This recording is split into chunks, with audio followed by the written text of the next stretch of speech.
this presentation, record this program in order to archive it for those who are not able to attend this session. So again, welcome everyone. My name is Cynthia Randall, and I am the Executive Director of Cornerstones of Science and the project lead for the STEM Equity Framework project.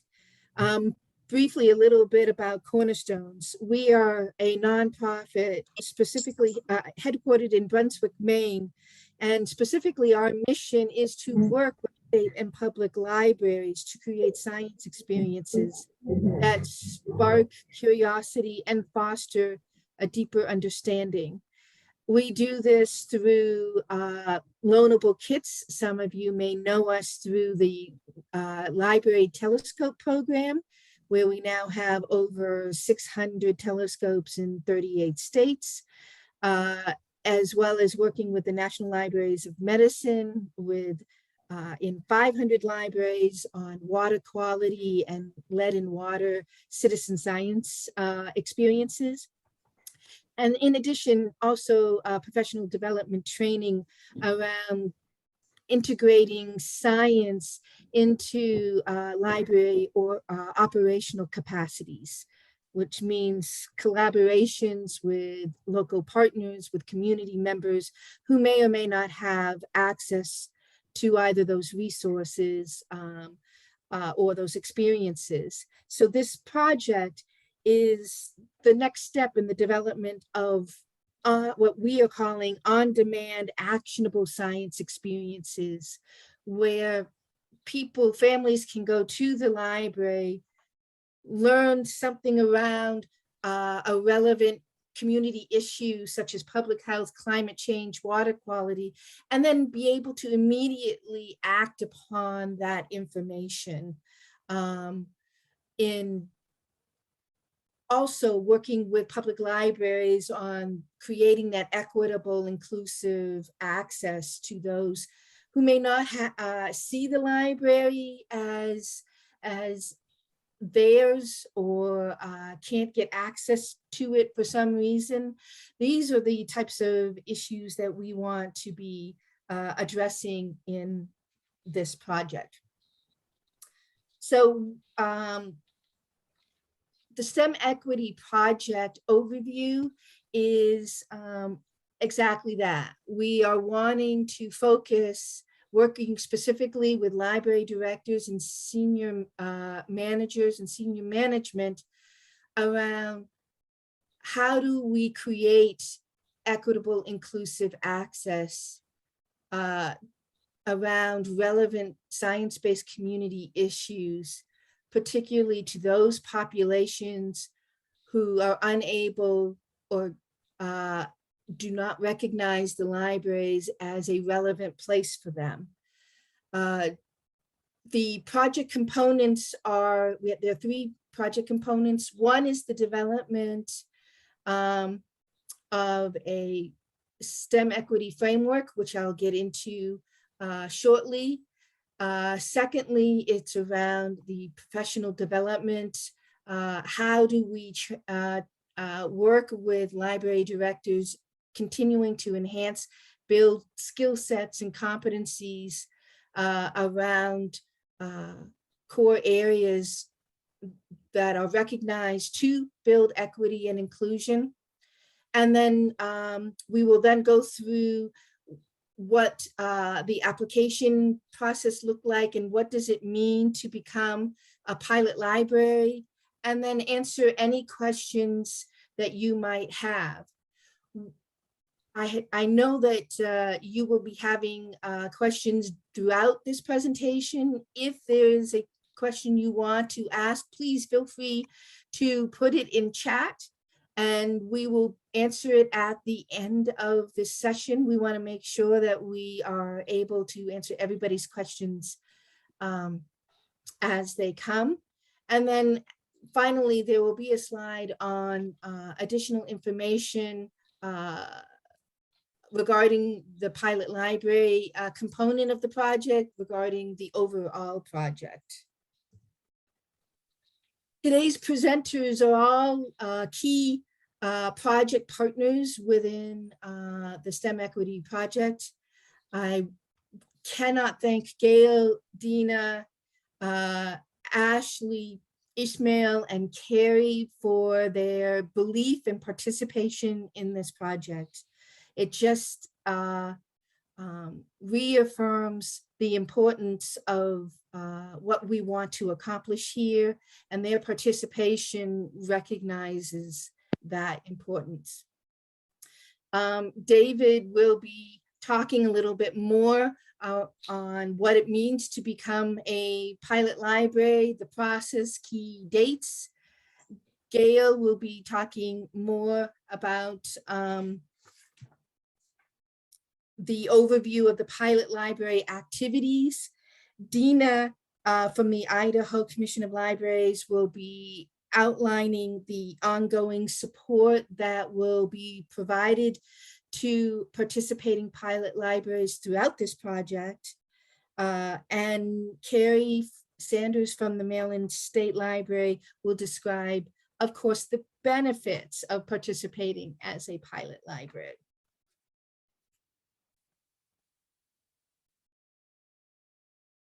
Our goal is, we hope that by the end of the session, you are inspired to apply to be one of the 9 pilot libraries, and that you're interested in not only developing the capacities of your library within equity and connecting more directly with your local government and community partners and members, but also wanting to further develop your skill sets and competencies as a director. Also, we hope that you are interested in wanting to increase the diversity of types of services that engage and increase broaden participation of diverse members within your community coming through your library.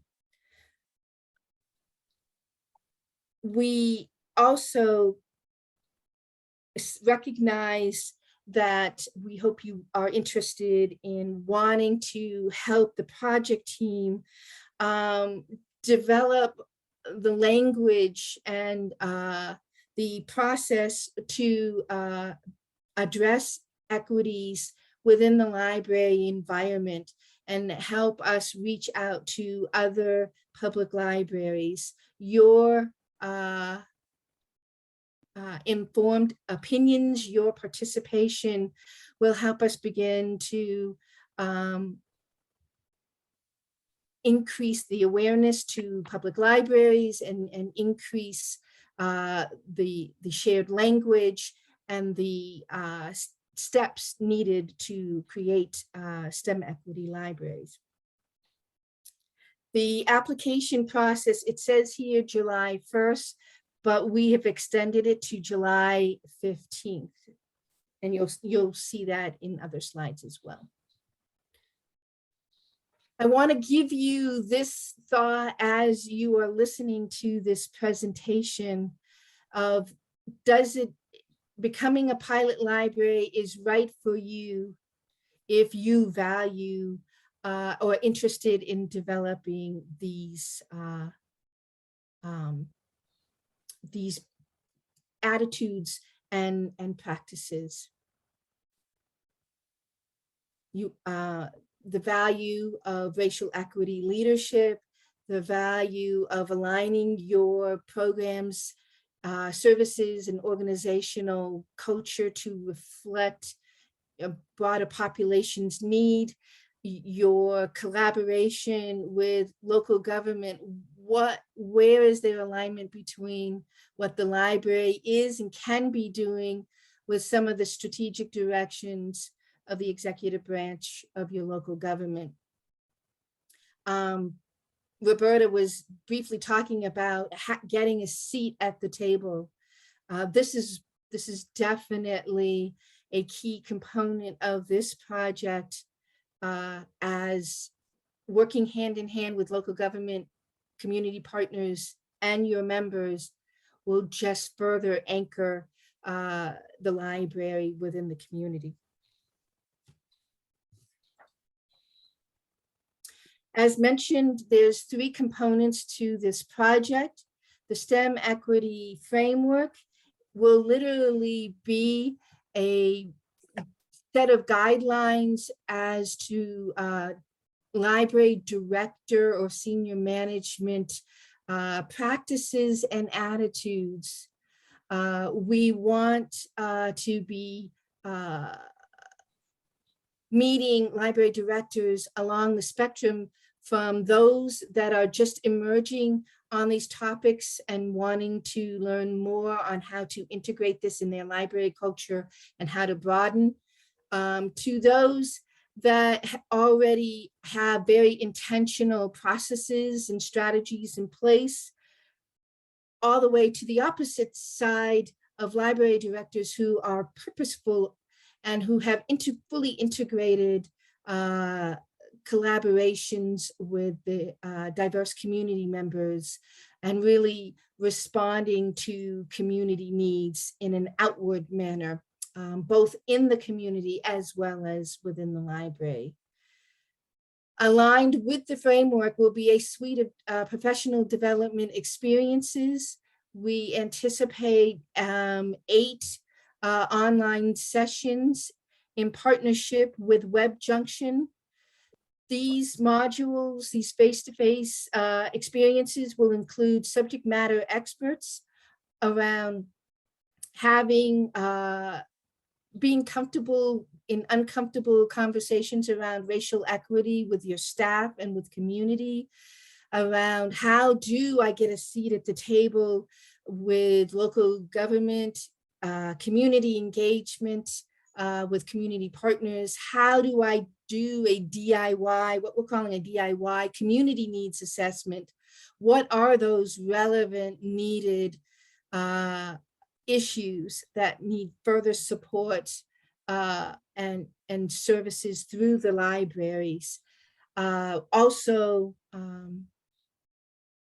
how to create what we're calling a STEM equity operational plan, which will be your roadmap on and of identified resources, staff, financial allocations, and partnerships to begin to integrate STEM equity into your library.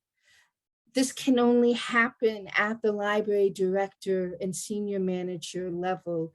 We are really directing this to the directors and to senior management as they are directly carry the vision with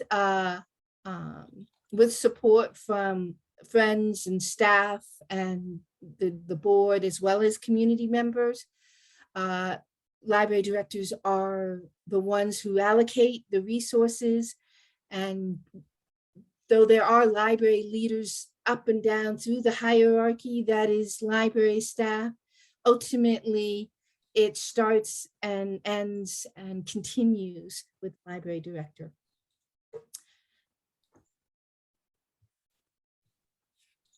And now I'd like to turn it over to GAIL HURLEY of the Connecticut State Library to talk more about the pilot library roles. Thanks, Cindy. Good afternoon, everyone. I'm happy to be here with you all today to share some more details about the STEM Equity Project. As you can see on this slide, there's an opportunity to take on key leadership roles as a STEM Equity pilot library. As the library director or library leader, this begins with creating your own local project team with both internal and external members. So leaders would want to consider and engage key library staff, relevant community organizations, and municipal officials or agencies who will together serve as your local STEM equity team. And as library leaders in your community already, you can think about tapping into existing connections and relationships and partners who might have an interest or an alignment already with this project. So working with your newly formed project team, pilot libraries will also participate in the development of a STEM equity framework. contributing content and identifying maybe some STEM equity competencies and skills. And like with all of our library work, community outreach and participation are essential to inform this STEM equity framework. We want our community's voices to have space in how we create and deliver library services. So towards this pilot, libraries will develop strategies to engage community leaders and local government, as well as community members that may not fully use your library as well. And in addition, the pilot libraries will also lend their insights and input into the design and beta testing of the professional development program by participating in the training that, as Cindy mentioned, will be delivered by OCLC Web Junction. And so with that support, the pilot libraries, as she mentioned, will prepare a STEM equity development plan that would integrate equitable, inclusive, culturally responsive practices into the library infrastructure, their services, and your programming. And then lastly, pilot libraries would participate in the evaluation of the STEM equity project itself. So with that, I am pleased to turn it over next to Carrie for the next slide.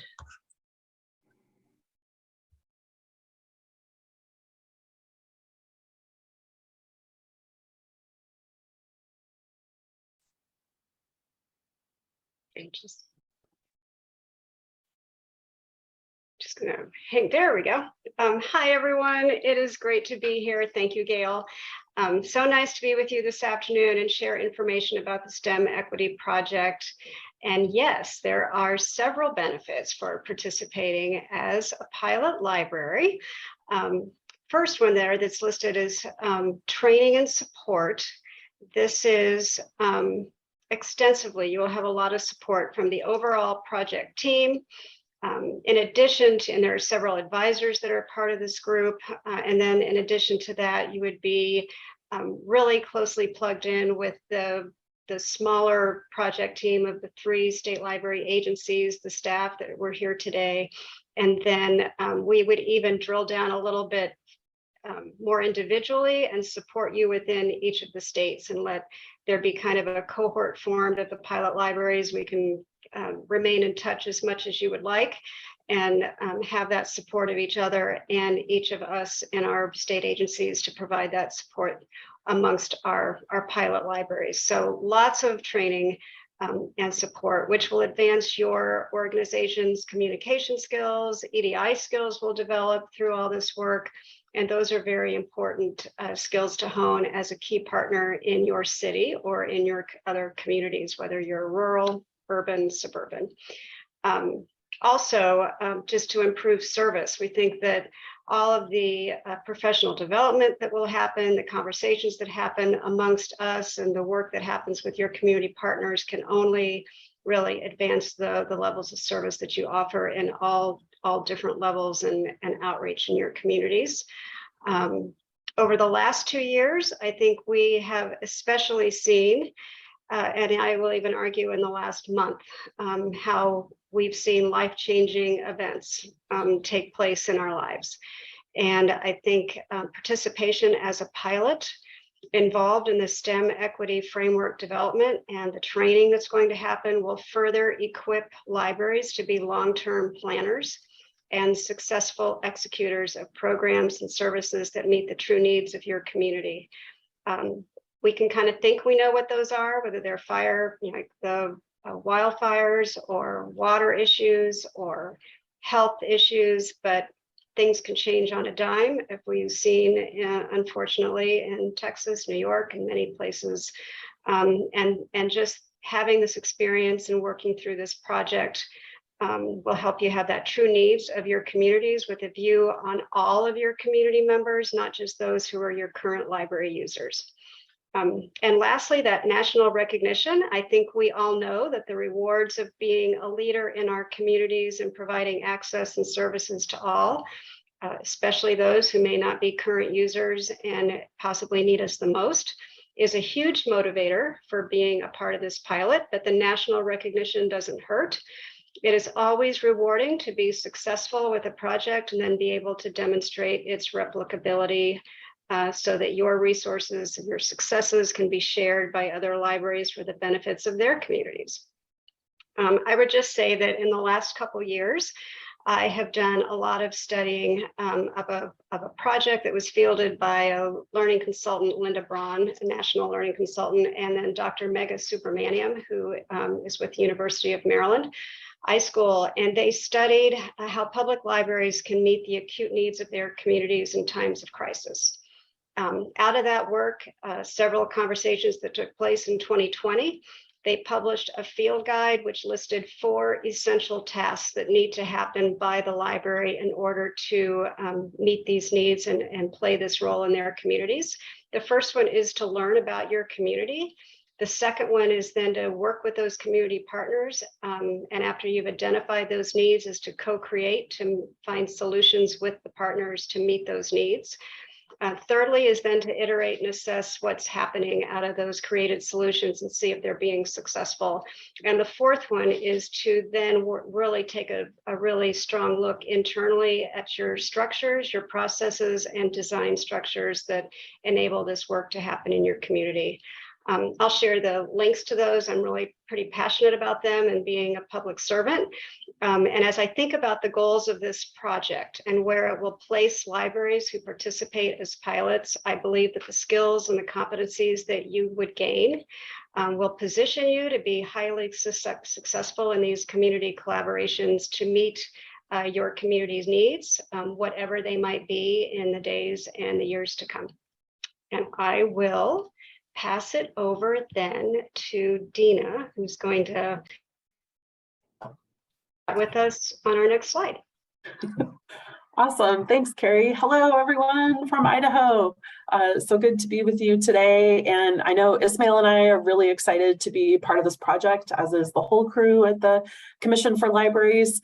We're really excited about how this is going to build on, I'm just now realizing, almost a decade worth of work that we've been doing in our state to bring STEM and STEAM learning and professional development opportunities to library staff in Idaho. So we're very much seeing this as a continuation of that work that we've been doing, and we're excited to be part of taking it in kind of a new direction. So as far as that support, and to kind of reiterate some of the stuff that Carrie shared, we want to reiterate it though, because we want you to know that you are going to be supported in this endeavor. And that's going to take a different form depending on which state you're in. And it might be that the folks at your state library come up with an idea of what's going to work best for your cohort. But it could be, if folks decide that they want to have a monthly Zoom check-in where they come together, talk about how their work is going on the process, talk about successes and struggles that they're having, and kind of brainstorm. There could also be email threads where there's, kind of a distribution list of information that can be shared out, and a way to connect with those other pilot libraries and back with the folks at your state agency. And so there's also going to be a lot of documentation that is going to come along with this, right? The development of the framework and those professional development learning opportunities. And so there's going to be a lot of supports that we're going to be putting in place to make sure that you are as successful as possible, right? Because we want you to be successful in whatever the project is that you decide to take on for this project. And additionally, us at each state library will be there as coaches and mentors. So if having more of a one-on-one support situation is something that is beneficial to you, then certainly that's what we're here for. Literally is our job. It's what we get paid for as being consultants for all you that work in libraries in your various states. And so, that could be everything from kind of logistical stuff as far as, hey, I know there was a deadline coming up. I don't remember what it was. Shoot us an email. I'm sure we'd be happy to make sure that you're still on target and heading in the right direction. Is it that you're kind of struggling with connecting with folks in your community? We'd love to sit down with you and chat about some strategies of how you might be a little more successful in doing that. And certainly as the end of the program comes around, as any of you that have participated in any professional development opportunities from your state libraries will know, we'll be happy to remind you that there is an evaluation that needs to be happening at the end as well, and to keep you abreast of any dates that are coming along over the course of the project. And with that, I'm going to pass it off to Ismail to give everyone what the final support is that everyone will receive as being part of the project as a pilot library. Take it away, Ismail. Yeah, hello. So just like everyone said, I'm just as excited for this project and to see how it works out. But another huge resource that is definitely going to be very beneficial is the $1,000. And so this is coming from the Project's Library Support Fund. And so you can see a few examples there of what you'll be able to use these funds for. But you're definitely like able to like be more creative with it. You'll probably be able to like find other ways that you'll be able to use these funds. And like DEANA said, we'll be there to support you. So we'll be able to be there for any questions that you have. And yeah, I just really hope that you all be able to reach out to us for anything. And I mean, you'll get a lot of trainings, you'll get some free money, and you'll be able to work with some amazing people. So I'm really excited to see who all applies. But yeah, thank you. And then I'll pass it on to David next. Hello, David Keeley here. You can see that there are a few key dates. The first is the application that we'll describe in a moment. Those are due on July 15th. We're going to be making some decisions about libraries that will be participating in mid-August, and the libraries chosen will actually begin participation in September and will work with us over a 9-month period ending in June. You can see that we are expecting this notion of the STEM equity leadership team that's been described in earlier slides, and we are guessing that the amount of time that a library might contribute over a month is about 10 hours. And that's all members of the team, the local government folks, community partners, and the library. And you can see that between February and June, that's when Web Junction OCLC will be providing the professional development. We're anticipating that there will be these 8 training sessions. And as I say, we're excited that Web Junction is a member of our team.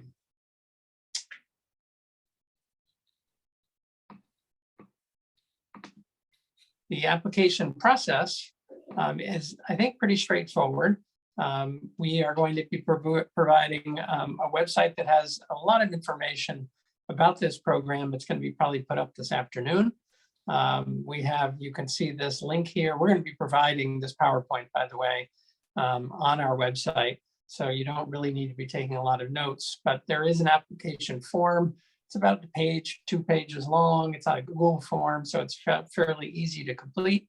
As we mentioned, July 15th is the deadline.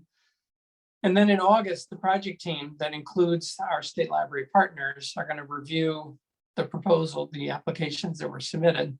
And there are a few important criteria just to let you know how it is we'll be choosing the libraries to participate. The library director's interest and willingness to participate and the ability is obviously a really important one. That the library director sees this as an opportunity, and that they have, demonstrated experience in serving as a catalyst to address issues that are important to your community. We are really looking for libraries that are really interested in DEI and being sure that we merge this idea of DEI with community issues, and providing information to people living in the community so that they can make more informed decisions about issues that are important to them. And then also those libraries that are interested in working to develop stronger relationships with their state library agency. It's important to note that when we think about the libraries that will be participating, we're certainly interested in libraries of all sizes, urban, rural, suburban, but also those libraries that have diverse audiences who are coming to their library or that live in that community.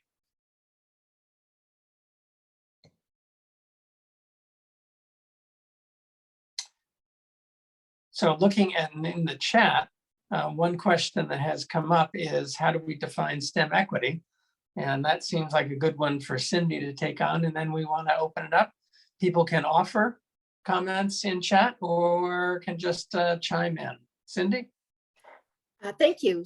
So STEM equity first is a placeholder right now to describe the library as a community anchor, helping to address science-based community issues, as I mentioned, like water quality, public health, and increasing equitable, inclusive library services and programs. STEM means something different to everyone. Most often it's referred to within story time and very structured after school programming for kids or summer programming in public libraries. It also is oftentimes referred to as maker spaces. We are wanting to take a very different approach. Though this is family driven,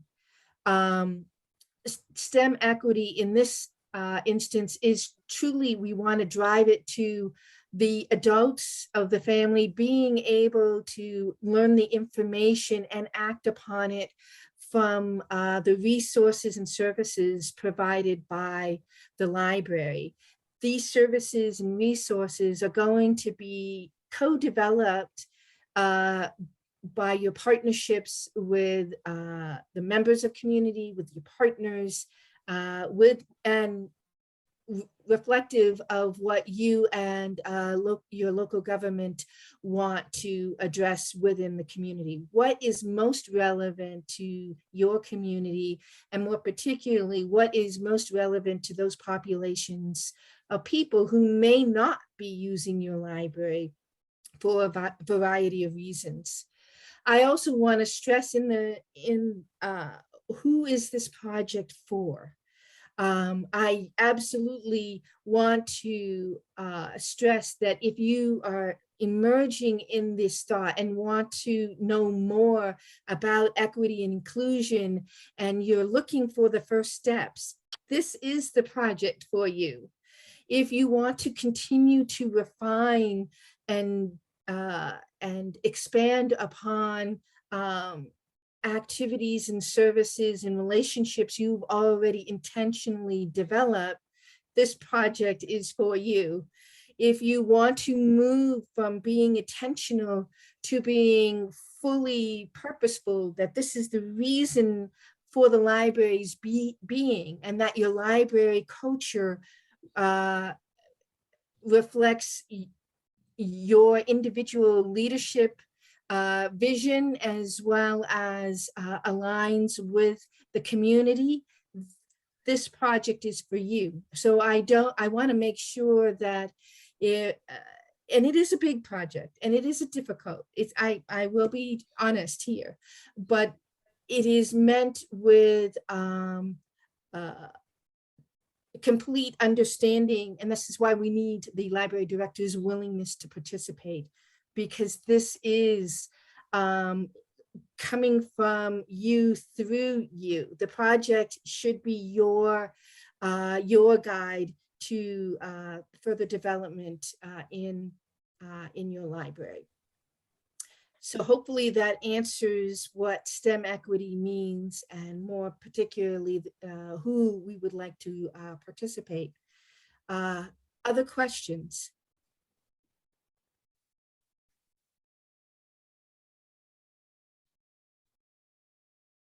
And if there aren't other questions, I can pose one. Is there something that you were hoping to get out of the presentation today that you haven't heard us address yet? And/or is there additional information we can provide that will help you in making your decision of whether or not your library is going to apply? And feel free to unmute. Yeah, so I'm better with my voice than the text, because that's just my age. But I think I'm already kind of, the wheels are spinning about, organizations that might be willing to partner. And one that comes to mind right away that we're looking to partner with for digital equity is our housing authority.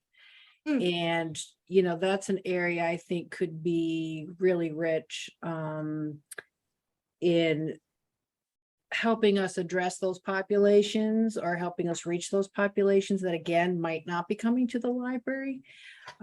During COVID, we piloted, because we love to pilot, so that word already gets me, I'm a pilot. So we piloted a program where we gave excess computers to two of the community centers through the housing authority so that people would have access during COVID. Our IT set it up,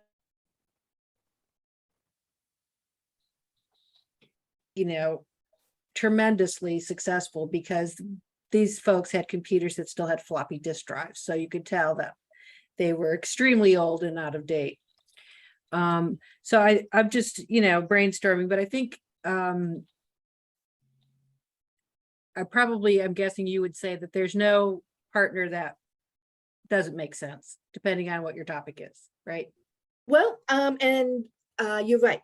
Okay. That being said, the housing authorities are an amazing partnership because you can align with so many issues: broadband, access to digital literacy, just basic healthcare information. Oftentimes, a lot don't have health insurance. And so the library has been very instrumental with regards to collaborating with Housing Authority around bringing in public health officials to the housing areas. Food insecurity, another one. So that's a stellar, there's no doubt. You're able to reach the populations directly through the housing authority. And that aligns also well with how local government views the world. And so that would move the needle very quickly with regards to not only having a seat at the table in collaboration with your local government, but your local government recognizing you as a critical institution. And so, unfortunately, when it comes to budget time, how critical is the library is a criteria that they often use. You will be front of mind as you will be working directly on within their wheelhouse and on some of the issues that are most pertinent to them. Well, and I don't want to dominate the conversation, but I just want to say one other thing is that, we're, like many libraries, we're working with our health department to put caseworkers in our libraries. Yep.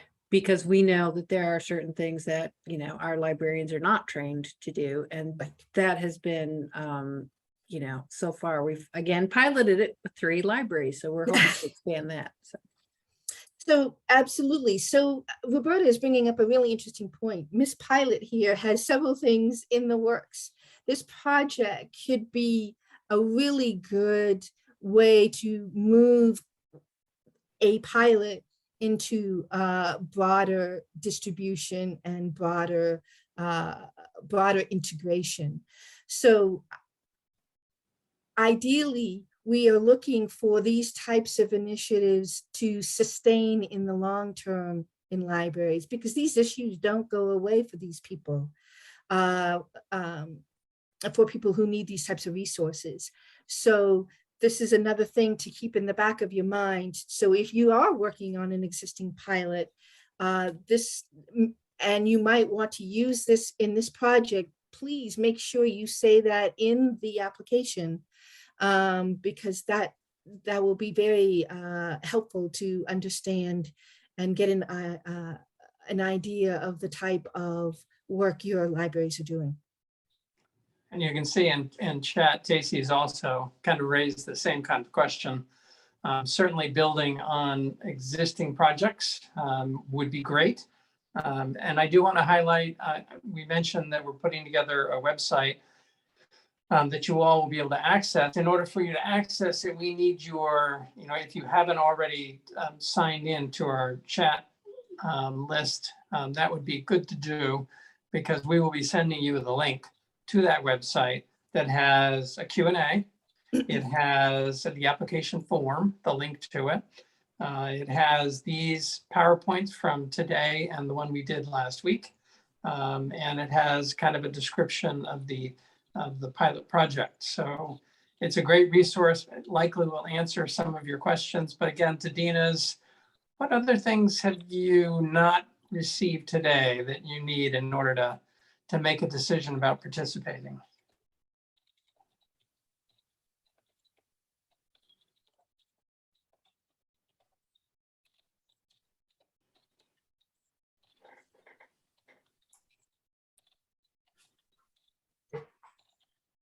And if we've answered all of your questions, I'd be curious to know what is something that you're excited about after learning more about the grant, the framework project that we're chatting about today. What's something that we've brought up that has kind of piqued your interest?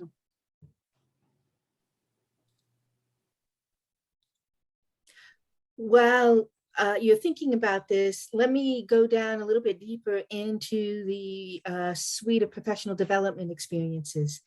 As mentioned before, this will be actually a hybrid of what they call asynchronous, synchronous experiences, including real-time face-to-face, where we will all be on together live with a subject matter expert. So these subject matter experts are going to be talking about how do you operationalize equity and inclusion into your library culture. As I'm talking with community, county, local government, local managers on how should you approach, because oftentimes the county and town governments, it completely escapes their mind that the public library is a critical institution to their community. So we need to find ways to ensure that they know you exist and that that you are an asset to their work as much as they can be an asset to your work and collectively.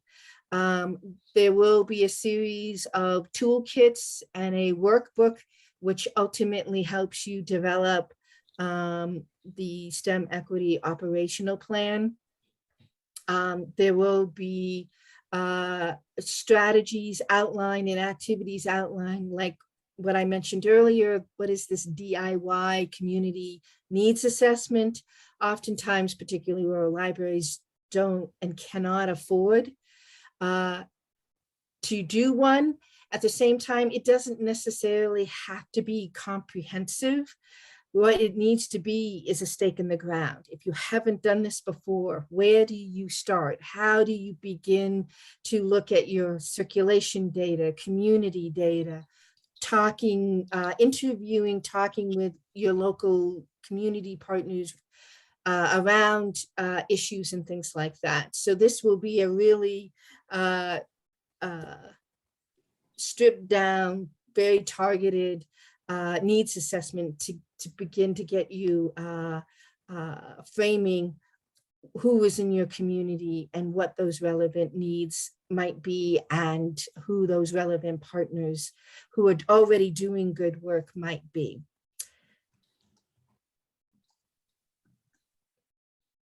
I see a question in the chat about reviewing the timeline. So I don't know if we could maybe bring that slide back up or just verbally share it. Yeah, I can give you, I was just responding in chat too.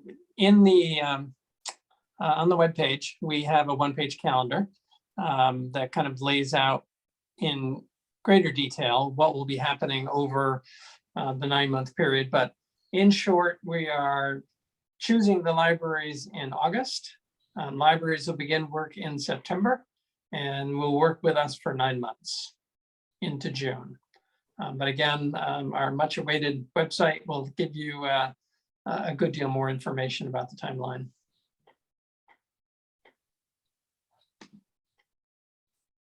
Does that help, Chris? Yes, thank you very much.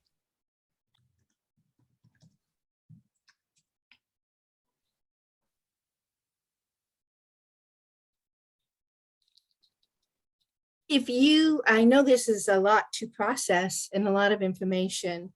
If you tomorrow or the next day have additional questions, one, you can reach out to your state library, to DEANA, GAIL, or CARRIE, Ashley, Ishmael, or you can also send a question via info@cornerstonesofscience.org, and we will respond quickly.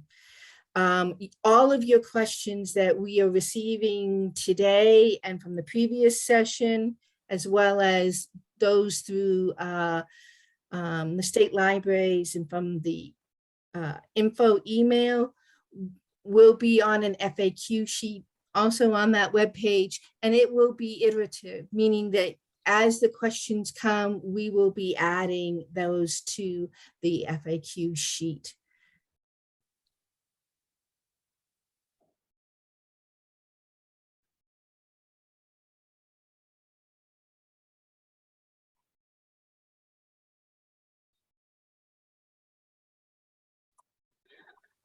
And it looks like Rachel asked about the website link, which I know might not be fully functional yet, but and Rachel, I know that we're planning on sending follow-up emails to everyone. So don't you worry, we'll make sure you get connected with the website. Again, reiterate what David said. Please sign in, and the moment it comes live, I will directly send a link to all of you. And then you'll be able to access it from our website shortly.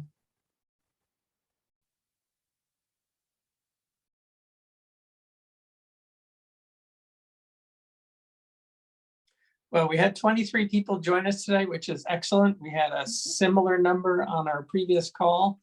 So I think the project is resonating with public libraries, and we're delighted you were able to join us today.